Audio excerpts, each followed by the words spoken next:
Alrighty, hello and welcome to SCO's August webinar on student organizations here on campus. Thank you so much for joining us. I hope you all are staying safe and healthy. My name is Avery Cunningham. I'm a Student Services and Admissions Officer here at SCO. I'm one of the admissions team members who will be answering your admissions questions and participating in the admissions process. Before we get started, I ask that we all use proper Zoom etiquette by keeping microphones muted unless speaking, limiting background noise, and respecting all of this webinar's attendees and facilitators. We'll have time for questions towards the end of the webinar, but in the meantime, if you do have any questions or concerns that need immediate attention, please use your chat feature to communicate with us. Today, leaders of several of our student organizations will briefly introduce their student orgs, share some of their fun events and programs, and also discuss how participating in student orgs influences their time here at SCO. This webinar is being recorded and will be free and available to view starting next week on our website. So with that being said, it would be great if we could have everybody introduce yourselves, starting with Abigail and going down the line. If you all could just say real quickly, hello, who you are, your year in school, and the student orgs you represent.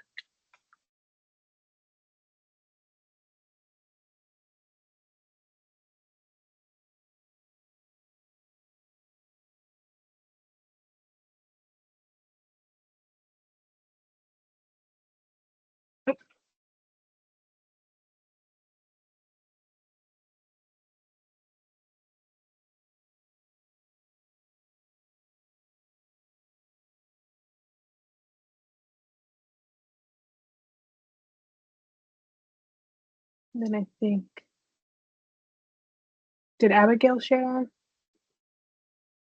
Okay, could you try one more time, Abigail? Did everybody hear her? No, okay, Abigail, could you try one more time? So we're gonna circle back to you. Karen, how about you go? And I'm gonna circle back to you, Abigail. Okay. Hi, my name is Karen Bohm. I'm a third-year student here at SCO, and I'm currently going to be the president of the Contact Lens Society for this upcoming school year. So a little bit about Contact Lens Society. We work with the industry partners such as Cooper Vision, Bausch & Lomb, Johnson & Johnson, and Alcon just to see their new products, their new technology, learn more about what they have to offer for us students, and then what we can do to learn about it and then present it to our patients and use that in patient care in clinical settings. So some of activities that we have include residency panels, contact lens practice tours. We have a color contact lens workshop that we do every year, and it's really exciting and fun. You get to try on contact lenses in different colors. We also have industry meetings at different locations around town, and those are usually a big hit, and a lot of students come out and learn about new products and stuff. And we also have meetings about myopia management. That's just some of the meeting types that we've had in the past. So my role as a student organization on campus, I feel like Contact Lens Society provides. Karen, we're just doing intros to you guys personally, real quick, and then we'll jump to the rest. Okay. No worries at all. All right, and then Lindsay is next. All right, can you guys hear me? Yeah, okay. I'm Lindsay Hall. I'm a current third-year student at SCO, and today I'll be talking a little bit about Omega Delta, which is our social fraternity here at SCO, as well as I'm part of the Student Ambassador Committee, so we'll be able to touch on that a little bit too.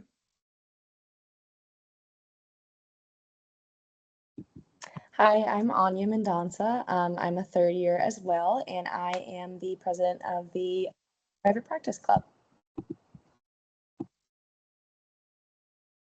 Hi, I'm Ethan Sands. I'm also a third year. I'm originally from Idaho, and I am our coordinator for remote area medical this year.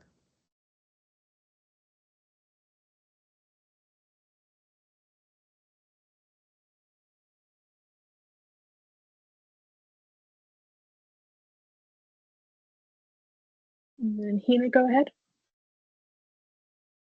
Oh, sorry. I thought there was someone before me. Can you guys hear me? Okay, so hi, my name is Hina Rafi. I am actually the Vision Club Therapy Vice President. The president couldn't attend, so I will be attending in his place, and I am currently a second year. Great, thank you. And if Abigail, we can try one more time with you, and we'll see how it goes.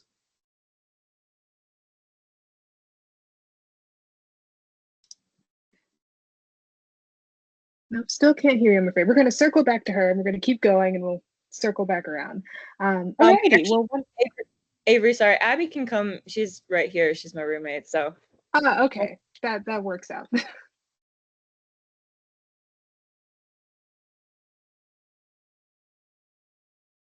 All right. Okay, my name's Abby Kaziu. I'm a third year and I represent BSK, Fellowship of Christian Optometrists and Student Ambassadors. Wonderful. Well, great. Thank you all so much. We're so happy to have you as members of this experience to talk about some of your student orgs and your involvement in those different organizations. So starting off, here are the questions that we're going to be asking everyone as we go through your different organizations. So first off, what are your organization's goals and objectives? What types of activities / events does your student org facilitate? What role does your student org play on SCO's campus?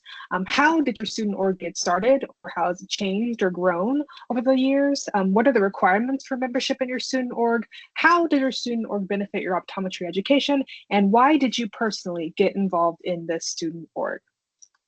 All right, starting off in alphabetical order, we'll start with Beta Sigma Kappa.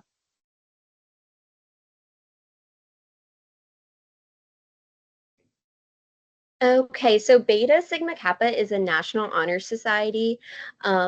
There's a chapter at every optometry school around the nation. So it's made up of students who, after 1 year, have at least a GPA of 3.5 or higher. I really like it because it celebrates all of the students' hard work and success and dedication that they put towards their studies throughout the year. We have different events, including mock practicals, which is made up of upperclassmen who go into the lab after hours and help younger classmen solidify their skills and practice different techniques in the lab. And we kind of serve almost like the staff doctors and the graders will when it's time to do their real practicals. So that just gives them a little bit more real life experience. We also do community outreach with a blood drive every year.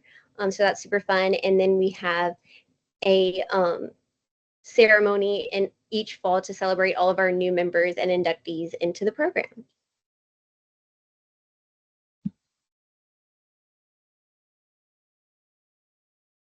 Wonderful, thank you so much. And then moving on in alphabetical order to our Contact Lens Society. Hello. So for Contact Lens Society, as I mentioned before, we host a variety of meetings with the industry partners. Our big four is Alcon, Cooper Vision, Johnson & Johnson, and Bosch & Lomb. They usually come and send a representative and speak about their newest products, the latest technology, speak on how it's different from what we're currently using and how we can implement it in our everyday clinical skills. Some activities and events that we've hosted in the past is residency panels from our current residents and faculty and staff or other people in the area that have done a cornea and contact lens residency. We've done tours of practices that specialize in specialty contact lenses. And we also have meetings just around town about with the industry partners. So the requirements for membership is a $20 fee, which includes the PIN, and this covers your membership for the entire year. And that's the only requirement that we have. And that pays for all the fees and food for the events that we host throughout the year. Or I'm not sure how our student org got started, but it's been around SCO for a long time now. I feel like we're the liaison between the industry partners and the school and the students. So it's been a great time letting students kind of get like that networking in with the industries. And personally, I got involved with the student organization my first year. Being a contact lens wearer, I was really attracted to this club, and then like seeing all of my friends join and the meetings, it was always a great time, and I've always learned a lot, and it's been fun.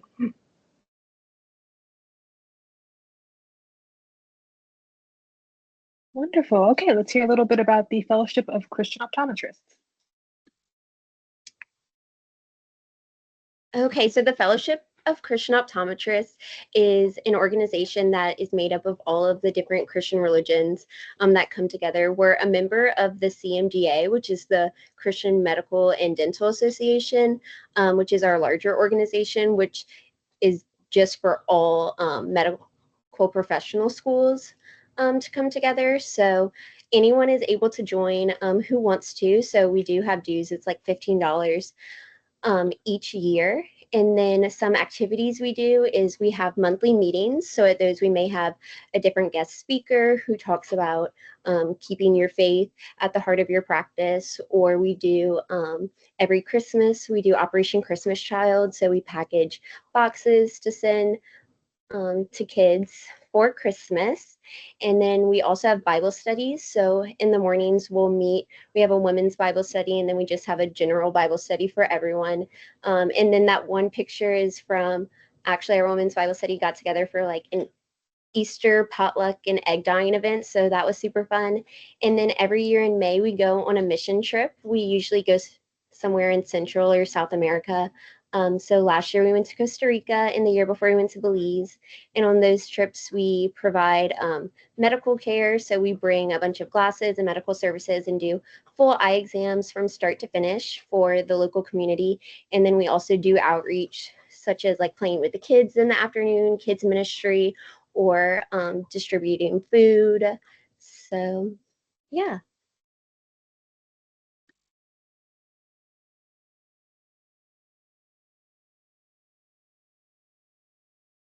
Alrighty, then talking a little bit about Omega Delta.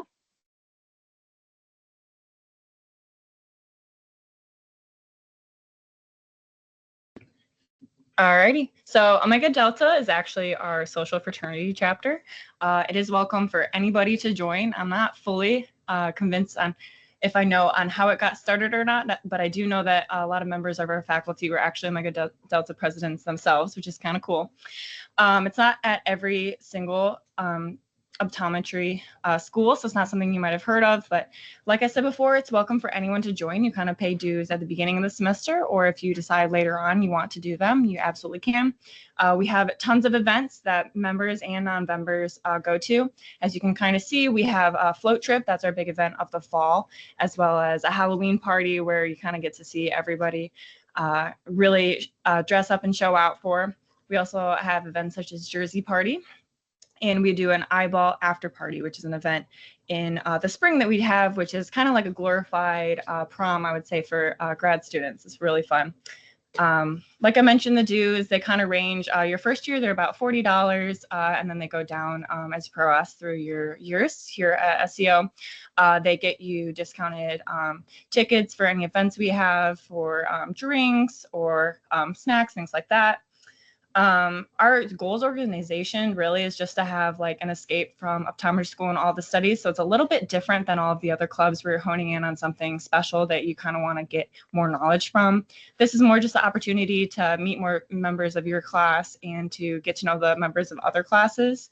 I personally got involved because I love talking to people. That's one of the reasons that I wanted to become a medical professional. And as long as I like working with everybody else within my profession. So it's just a fun way to get to know Memphis itself too. We have a lot of events held at places, breweries, and bars and restaurants around Memphis. So it's also another fun way to get to know Memphis. But yeah.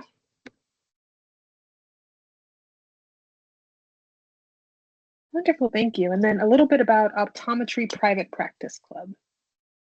Okay, so I would say like our goals and objectives really are to help orient you more in the private practice side of optometry. You come to school and you learn how to do optometry. We don't quite learn as much about the business side of it. So we're trying to help people get a little bit more comfortable with that before they graduate and don't have any background with it. Types of activities that we usually do. Our main thing that we do is have speakers, doctors come and speak. And kind of just tell us about like their practice, what they do, what works for them, what didn't work, if they came right out of optometry school and just started cold, or if they bought one out from another optometrist, and we do like private practice crawls where we'll go to a practice, just events like that. I would say our organization plays like a big role on campus, again, because we are in optometry school, and when you graduate, you will be practicing. So this is really great if you're interested in a private practice setting. Like everyone's kind of been saying, I don't know how it started. I can imagine it's been around for a very long time. It's grown a lot over the past couple years, and definitely I would say we're very consistent though with having meetings every month and making sure that we have speakers from like different backgrounds to come and tell us about their journey. Requirements, same thing, dues $25, and that funds the food that we have at every meeting, as well as your pins, and we're working on t-shirts as well. And I would say it's definitely benefited my education because it opens up new connections, not only to doctors at the school, but doctors outside of the school, which is a really big thing. If you're not sure where you want to work, this opens up a whole different side of optometry for you to have options for when you want to practice. And that's kind of why I also got personally involved in it. I really like optometry. I want to be part of a private practice when I graduate. So it's definitely a good experience for me to network and meet new people.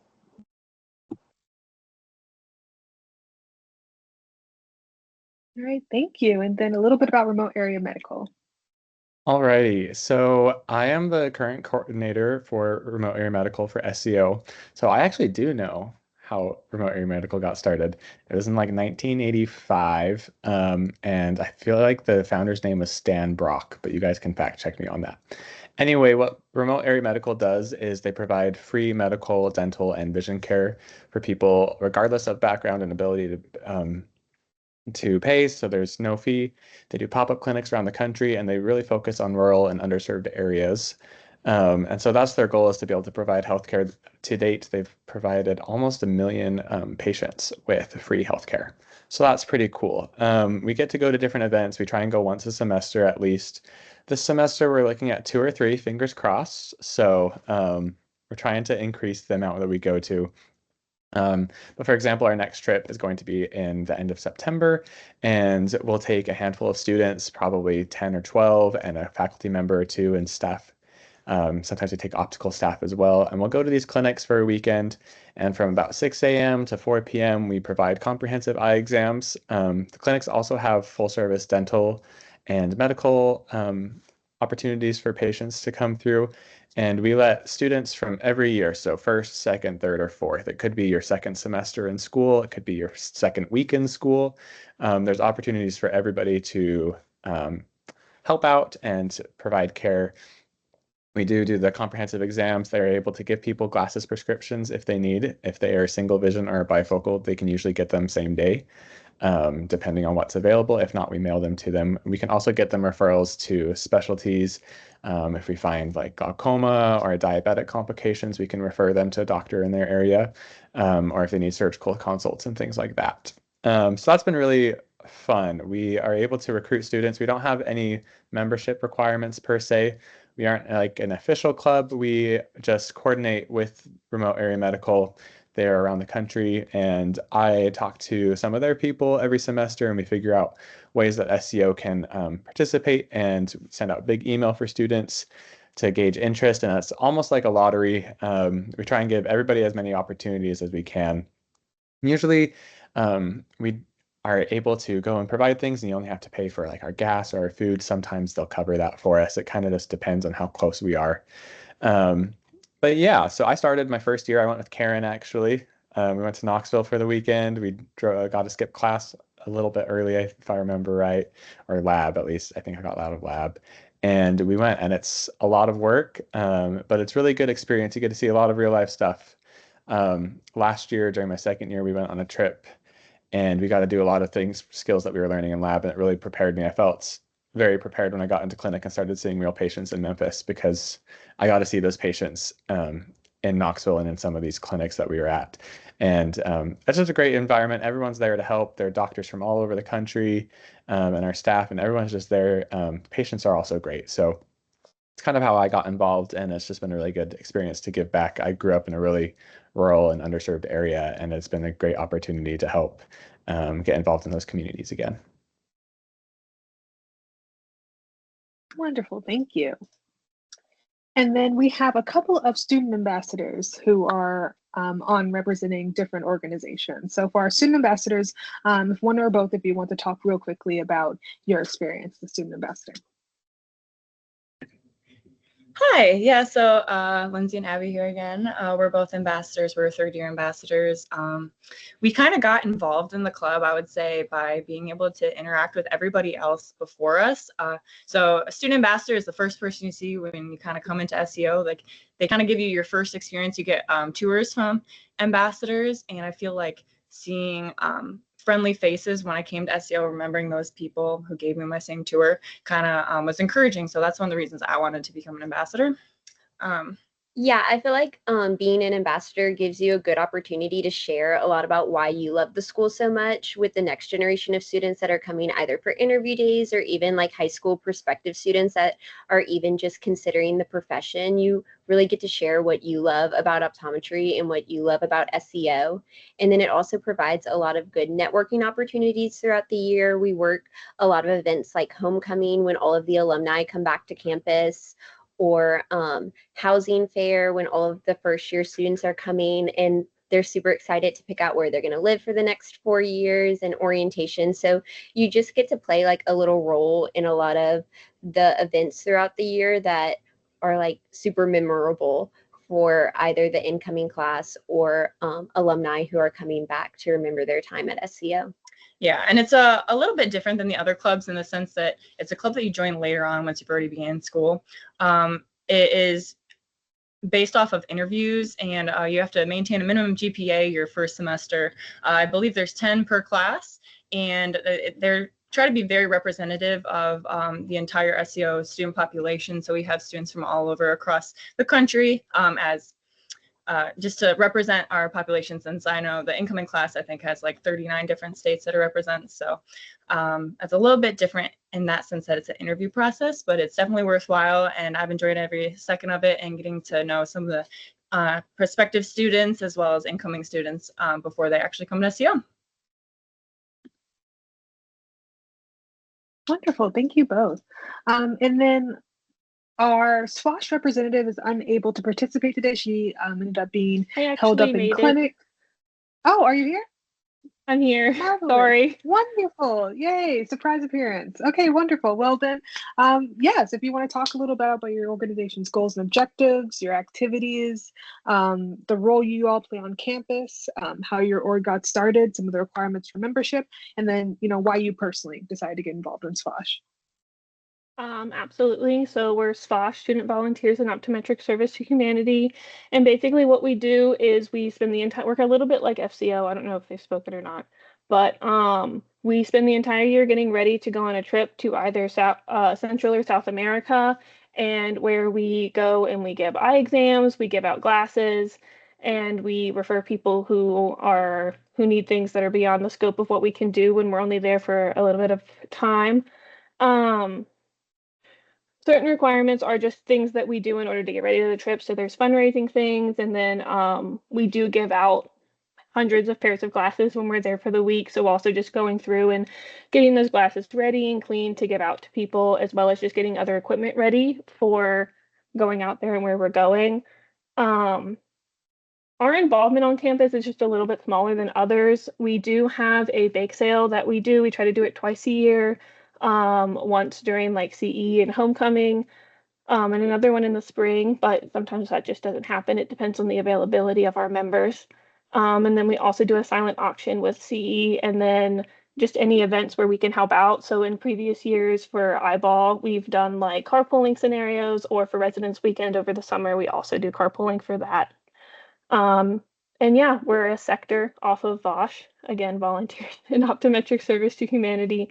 And it's really just about giving back to communities that don't have access to the equipment or the personnel who can help people with these things. Because for some people, it's something as small as like giving them a pair of glasses, and it completely changes their life. And for other people, it's we catch them in time and we can save some of their vision before they go completely blind. There's varying degrees of things that you can do. But I got involved because I always knew I wanted to give back. It's the whole reason I got into healthcare. So when I heard about it, I went to the first meeting. It sounded interesting, and I had friends who wanted to get involved. But it's just so much more than that. You go and like you completely like alter this community, and like some places we go, they'll just like bus in people for us to see because they want us to like have as much impact as we can while we're there. Um, and then like as a first year, you're in it, you're doing eye exams, you're like able to talk to the staff doctors that go with us and ask questions, and you learn a couple of the technical skills a little bit ahead of your peers. So it's a really good opportunity to one, give back to those around you, and also just to be able to make a difference in communities that you might not otherwise get to see at all. Wonderful. Thank you so much. I'm so glad you were able to join us. Okay, Thanks, and you then too. last but not least, our Vision Therapy Club.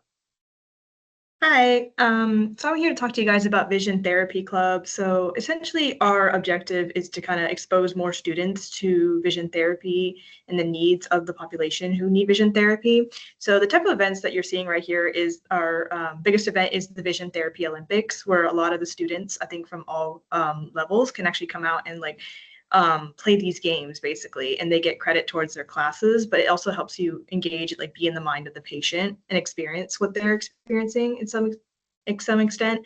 So it's very interactive, and it's very there are very many different games that come with it. So in terms of like how it started, again, I'm not the most versed in who started it, but I'm assuming it's been around for a very long time.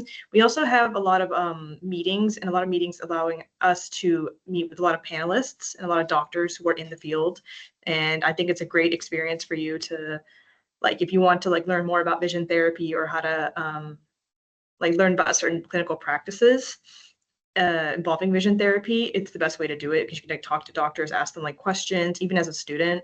And so in terms of like why I joined vision therapy, I thought it was very interesting because I didn't really know much about it when I was walking in. I used to always get it confused with like low vision, but I know that like I wanted to like specialize in some part of optometry, and this is a good way to explore your interests and even before you enter clinic.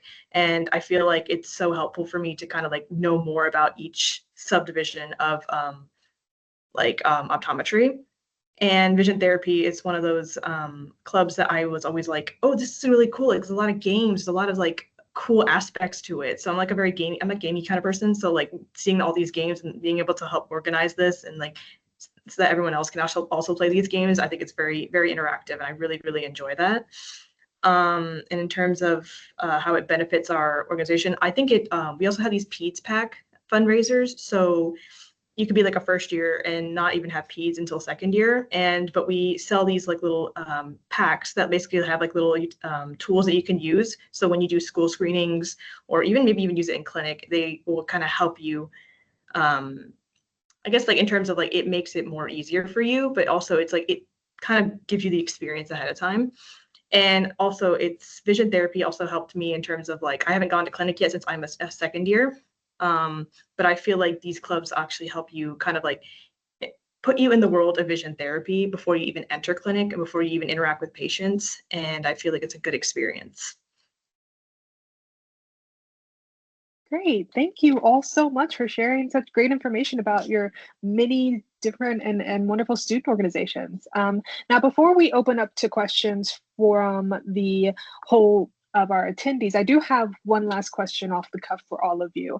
You're all not only leaders in these respective student orgs that you're representing today, but in many other student orgs as well. And what has that time commitment look like for all of you? I know some of the prospective students who may be watching may think, oh, I imagine I won't have time to be involved in student organizations, or I really want to be involved, but I'm not sure what my level of commitment is going to be. So talking about how much time you're able to commit to student orgs while still balancing clinic and class would be great.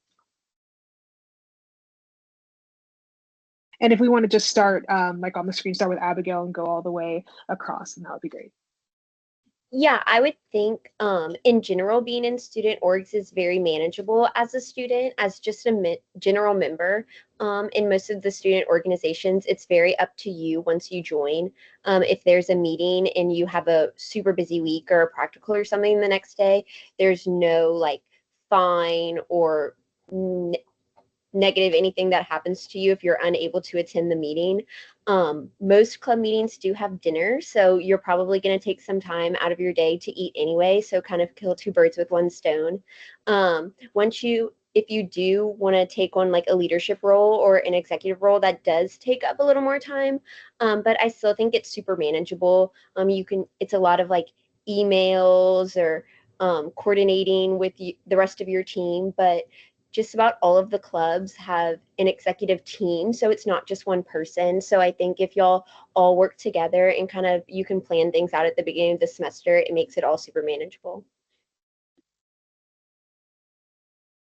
I completely agree with everything Abby said. I feel like being a part of multiple clubs is super manageable with the schedule, especially being a first year, and also like being a president in a leadership role of the club. I'm conscious of like the student schedule, so we'll try to schedule meetings like at the beginning of the semester, try not to schedule it like near midterms or finals and things like that. I think I probably spent like maybe just a couple hours each month going to meetings, and they've always been really rewarding. And like Abby said, there's usually dinner, so that's also great. Another thing about going to these club meetings and everything, even though they're most likely at the school and it's related to the school, it doesn't feel like something you have to go to. This is completely up to you. You can join as many or as little clubs as you want. Most of the time you're going because you're super interested in something, and it's just kind of whatever you put into it is what you're going to get out of it. Like they said, the time commitment is pretty manageable, especially during first year. You can join multiple clubs. There's not a lot of crossover. We kind of try to work the student calendar so that you can be in multiple clubs at the same time and be able to attend the ones you want. I will say, like, student ambassador is a little bit more of a time commitment. You're dedicating your time to also give tours and things like that, but you kind of know that going in beforehand, and there's information that you're able to get before deciding if that's something you want to do or not. I wanted to give like my input because I'm currently just graduated to second year status. So as a first year, when I was a first year, I was a little bit intimidated by the amount of clubs that were there. But in terms of like going to the meetings, a lot of them are spread out. And sometimes like the meetings actually like end up being like right after class or right after lab. And like they were saying that there's food. So I feel like sometimes it's just like, yeah, just going to like another class, only it's more interesting. I can choose to go to this class. And I've been to like a couple meetings and I think they're very, very worthwhile, not just because of the food, but in terms of like what you learn and in terms of like being like a leader so far, like it will be a little bit tough, but in terms of like it's more just like you when you're a new student, you're just trying to figure out your schedule, you're trying to figure out like you know how you function as a student optometrist, and it's just a matter of like figuring out like what works for you and more just like time management, and you figure that out as you go. And in reality, it's like for these clubs, it's like you can go whatever you're interested in, and that should be like a motivator for you. And it's not like they said, like it's not obligatory to go to all of them, but it's like if you're interested in it, it's like you have the choice of going. And then being a leader, it's like if you're really passionate about it, I think it's definitely worth it.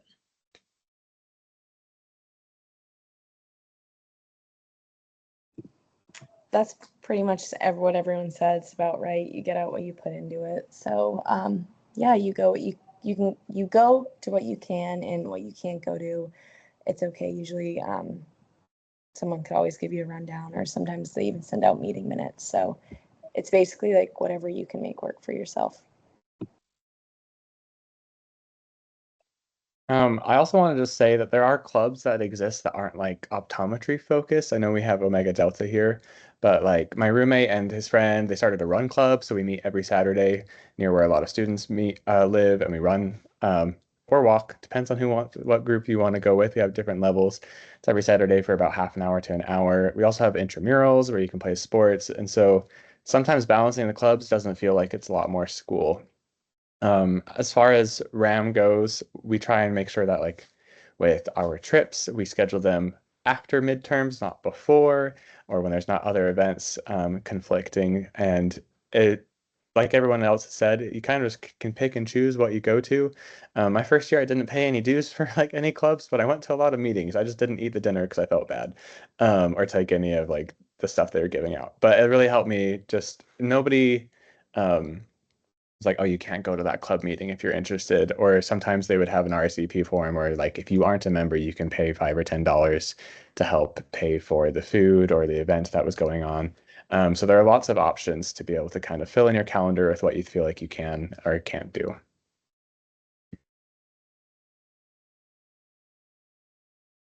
I agree in general, just echoing what everyone said. Like it's something that's supposed to help you delve into a special interest or something you might want to know, but nobody's going to be policing whether or not you're showing up or anything like that. And then yeah, like Ethan said, even if you didn't necessarily like pay dues and join a club, you can always go to meetings if you find them interesting.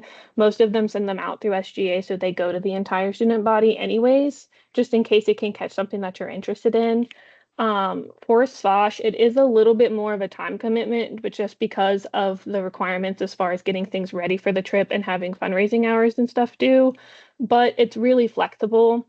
So we like send out opportunities that people let us know, and like lab hours, like it's always open. So while it is like a little bit more intimidating in terms of like requirements and what's expected of you to be able to go on the trip, it's very person by person and it's very on your own time in your own way. I found the best way to do it was like I joined with a friend and like you need a travel buddy anyways. And so we just completed our stuff together. And then it was just, sometimes we would study while doing it, or sometimes we would just hang out. Um, but yes, just to echo what everyone says, it's 100% about what you want to put into it is what you get out of it. And then as far as leadership, I don't think it really necessitates a lot more time. It's more of just like being a good communicator, I would say. Excellent. Wonderful. Thank you, everyone. So now we'll open up to questions from our attendees. So for our attendees, please feel free to type your questions in the chat box. There's also a Q&A box. Either way, we'll be able to see your questions and then I'll read them out loud. If you have a specific question for a specific student org or specific student, just please make that clear in your comment. And if you have a question for everyone, make that clear as well in your comment. And then we'll give you guys a couple of seconds and we'll address your questions.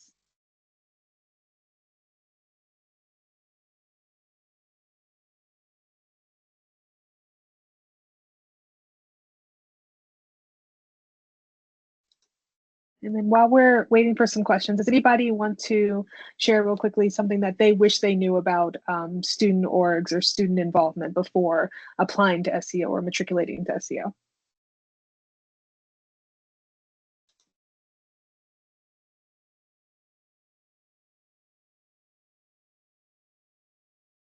Um, I guess one thing I would have liked to know is like, I don't want to say how easy it was, but like how open the school itself is to like creating new clubs.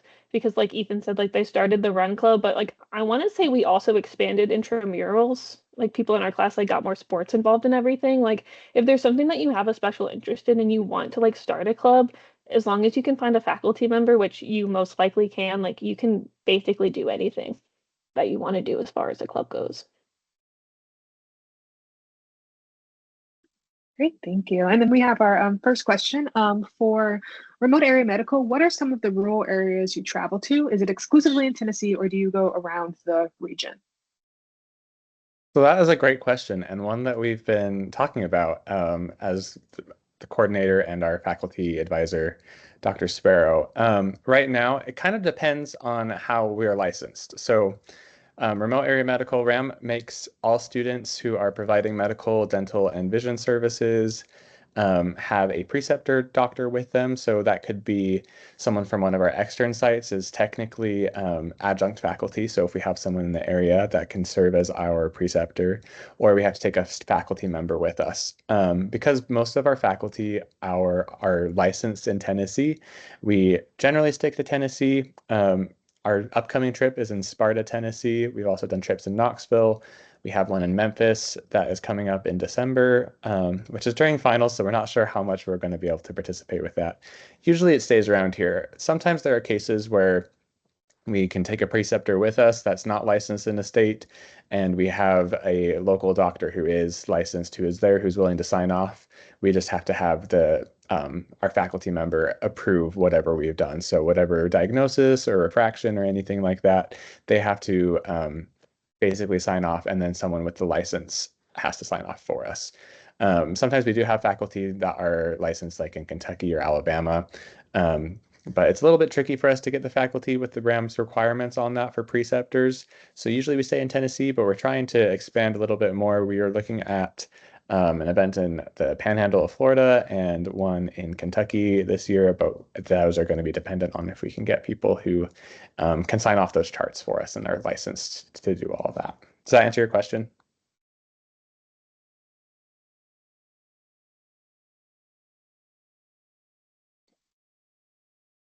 Alrighty, thank you. And I believe I see about one or two other people still typing. But anyone else have any other questions for all of our guest facilitators this evening, or just one or two?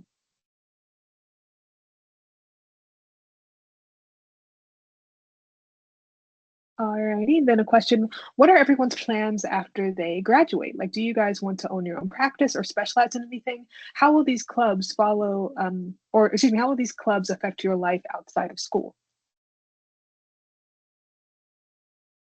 And that can be for everyone or just for anybody who wants to answer.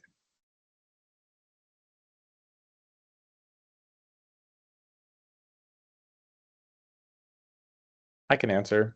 I want to go back west, preferably like Montana or New Mexico or Washington.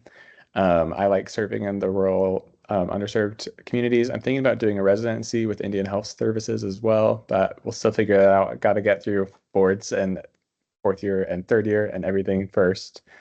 So I think that will help. Also, side note, just for another club, I joined Run Club because I felt obligated to my roommate. And now, since then, last year, I have started running a 5K every day, and I've run like 3 or 4 half marathons this year, and I have 2 marathons coming up. So that has changed a lot of like physical and personal health things and just like new hobbies. And so I think that's something that's going to stick with me. I used to hike and do a lot of stuff back home, but now I run a lot. And that was something that came about because of a club. So it's kind of fun. Hi, Avery. I can go ahead and touch on that too. So, as far as plans after graduation, I don't know private practice or institutional. We're still third year students, so I have yet to actually go on my externship sites. However, just all the clubs in general, what I've kind of been able to take away from it is that I've been able to create some really good memories as well as relationships with the people here, both staff, faculty, as well as my classmates. And so when I look back on optometry school or whenever I'm job hunting in the future, anything like that, I feel like I'm not going to be shy of reaching out to one of my colleagues and saying like, hey, like, do you know what this is if I see something at clinic or anything of that sort. But primarily to the memories and just being able to really enjoy getting to know everyone here and getting to know more about my profession.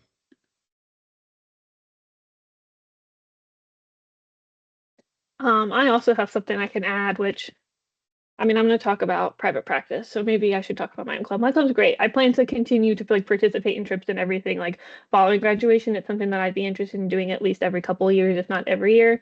But like even just in going to private practice meetings and contact lens meetings, like I don't know exactly what I want to do, but I have learned that like private practice doesn't look like how I thought it did when I started.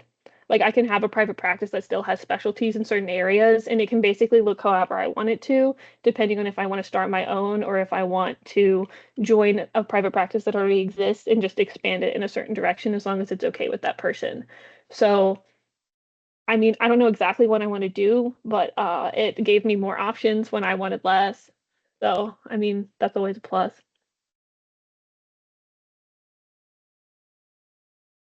I guess I can touch on it a little bit, even though I'm a little bit farther from graduation than these guys ahead of me. But I think my plan was to kind of either pursue a residency because I wanted to specialize.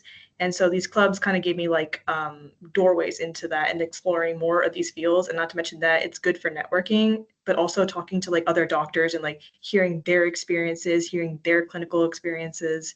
Also hearing like how like the different like private practices, whether they work with private practice or they work with like MDs or like just it's just so interesting to see and hear like their different experiences and how they navigate their practice because it's such a like optometry is such a big field. I didn't realize that when I joined optometry school. I was like, oh, it's just gonna be like small, like we're gonna do refractions. And then I got here and I was like, that's not the case. Like there's so many fields of optometry. There's like so many different routes you can take, and so I think these clubs definitely give you more networking ability, but also like more experience. And for me, it's a bit more beneficial because I'm like I said, I haven't been to clinic yet, so it's like I'm trying to get as much information as possible so that's like I can do whatever I can to be the best student doctor for my patients, and then eventually my patients want to become an actual doctor. So yeah.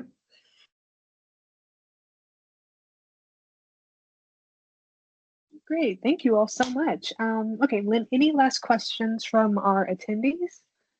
I have one more thought that I just thought of, if that's okay. Please, Going go back ahead, to the go last ahead. one, I would also just like to mention that I feel like in clubs and just like extracurricular activities at school, it's been helped me get a lot closer to some of the faculty, some of the staff doctors and preceptors, to the point where I feel like I have a lot more of like a mentor-mentee relationship with them than I do. And SEO is great. Like I feel close to a lot of my staff doctors and our faculty, but the ones I've been able to go on trips with or interact with in clubs, I feel like I just have a lot better relationship with, and they've been really instrumental in helping me. The third years, we just had the anxiety of picking all of our rotation sites for fourth year. And I've also had some rec letters for different programs and things that have been written because I got to know people in some of these clubs, both in RAM and outside. And just having that mentorship and that guidance has really been valuable as I've gone through school. And I think being involved in some of those things, you get to see some of the faculty outside of clinic and class and build those relationships. And that's been really fun and helpful as well. Excellent, thank you so much. Well, wonderful. I don't believe we have any more questions. I believe I see one person typing, but otherwise, any additional questions? And then how about while we're waiting for our guest facilitators, if you're comfortable putting your SCO email in the chat. So if anybody has any questions that they want to reach out to you specifically, and only if you're comfortable, then just drop your SCO emails in the chat and then mention in your comment what clubs you represent. And then anybody can reach out to you directly with any additional questions. Okay, and then one more question. I think this will be our last question. For everyone, what are some memorable moments from club experiences? So if everybody, after they finish typing, wants to share one memorable moment from the club you're representing today or from another club that you're a part of that has been really impactful for you.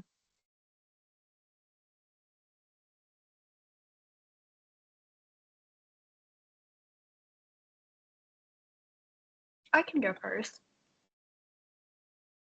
So okay, go ahead. For Contact Lens Society, I remember first year we were able to go to a local optometrist office here in town, and he specialized in scleral contact lenses. As a first year, I had no idea what that was. And it's also a device machine that we didn't have here at SCO. So we were able to tour his practice. He showed us around his optical, his exam lanes, talked about his regular like schedule, but then we also got to see a live fitting, and he used a mold, and it's kind of like the one that you do if you had braces. It's like a blue goo, and he put it in a contact lens, put it into this student's eye, and made a print of her eye, and he was able to print an exact mold for a scleral contact lens.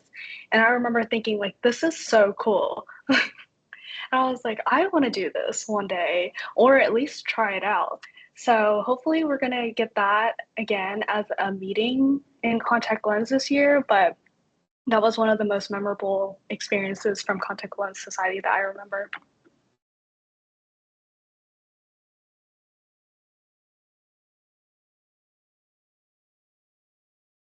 Great. Does anybody else want to share?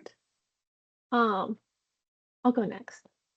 So this past year on this FOS trip, I went to Belize and I had the opportunity to work with a doctor who is not, she graduated from SCO, but that was several years ago. So like outside of this trip, like I never would have had the opportunity to meet her. But I was sitting there and I was like doing retinoscopy, which is like trying to figure out their prescription, and you're doing it like without the 4-opter. So it's like you're in it. And like I'm not super confident in that skill, but we happen to have a man who came through who got a corneal burn. like a chemical burn from just chemicals getting in his eye from his job. So he previously went from having like no prescription to being like a -5 cell in his eye. And so like we were able to like finalize that to him to where he could like he went from seeing like 20/60, I think, to going back to seeing like 20/25 plus. So like that was really exciting. And then like just me not being super confident with it, getting to work with Dr. Jackson. She was amazing. She brought her husband and her son. Um, but getting the opportunity to like work with her and then like figure that out together was just really nice for me, even on something that was like, I don't want to say like as simple as refraction, but like I think people forget how much that can impact certain people.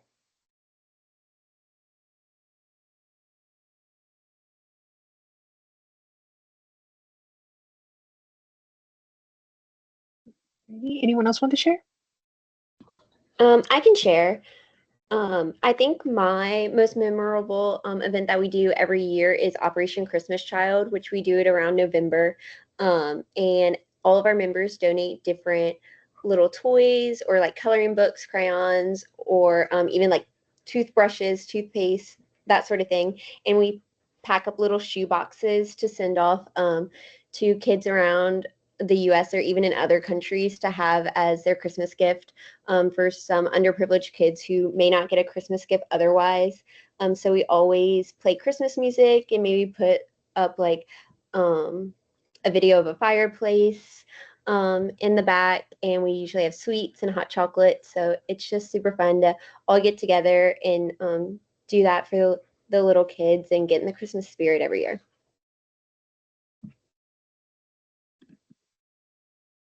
I'll talk about Vision Therapy Olympics. So I was a first year and they were talking about the Vision Therapy Club Olympics. So I didn't know what to think of it, but they provided like 3 separate games to kind of like test like your ocular motility, kind of like how your eyes move. And they put these like goggles on, and they're like each of them had like I think it had prism that was pointing down and prism that was pointing up. And you basically had to do like a beanbag toss and see like if you can aim and hit it in the right spot. And so it was just crazy to me to see like it's like wow, this actually really messes with my vision, but it's like you're playing a game and it's like okay, I think I hit it the spot, and then you take your goggles off and you're like wait, I was so off. And it just kind of goes to show like these are like different ways that you can like there's just so many different aspects of vision therapy that I didn't know, and a lot of the stuff were like really cool games to play, but also it's crazy like how it's like I literally thought I was looking at the target, but it's like no, these goggles are specialized and they have like prism in it and how it affects your visual field and your vision and your perception of vision and proprioception. And I thought that was really, really fascinating. There's definitely more games, but that was the one that I always remembered the most because I was like, oh, beanbag talk, I can do that. And then yeah, I did not do very well, but it was still fun to play nonetheless. So yeah.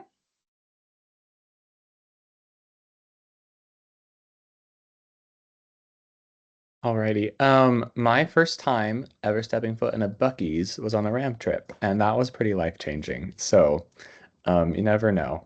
Also, on that same trip, I just remember somebody who had slept the night outside of our clinic. Our doors open at 6 a.m. and they had not had a new pair of glasses for, I'm trying to think, they said it was like 10 years or so, and he was a -18. So if you know anything about how thick those glasses are and how poor their vision is without them, and they were all scratched up, one of the lenses was missing, and we were able to get him a pair ordered. We didn't have -18 ready to go that day like we did for most people, but we were able to get him ordered, and just the impact that it had on him, and he had been waiting all night, stayed outside through the night to make sure that he could get that because that was such an impact on him.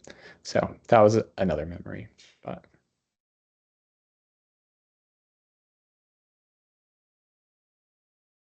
Wonderful. Well, thank you all so much for sharing. Those are some beautiful insights about your respective student organizations. And with that, I think that will bring us to the end of our webinar. I know we have covered a lot of wonderful information this evening, and I really hope this webinar has been of assistance to all of you as you start on your optometric journeys. Please follow up with these students with their emails posted in the chat. They'd love to hear from you if you have any questions about their student orgs or just being an optometry student in general. Our next webinar will be held in September, where you'll hear from some alumni about about life after optometry school. If you haven't done so already, I invite you all to request more information by signing up for our inquiry form. You'll receive a personal advisor and a personal brochure with information relevant to your goals and experiences. Thank you to all of our wonderful students for sharing your time and insights and experiences, and a special thank you to our attendees who have joined us. We hope to see you all at the webinar in September next month, but in the meantime, have a great rest of your week, have a great weekend, and take care.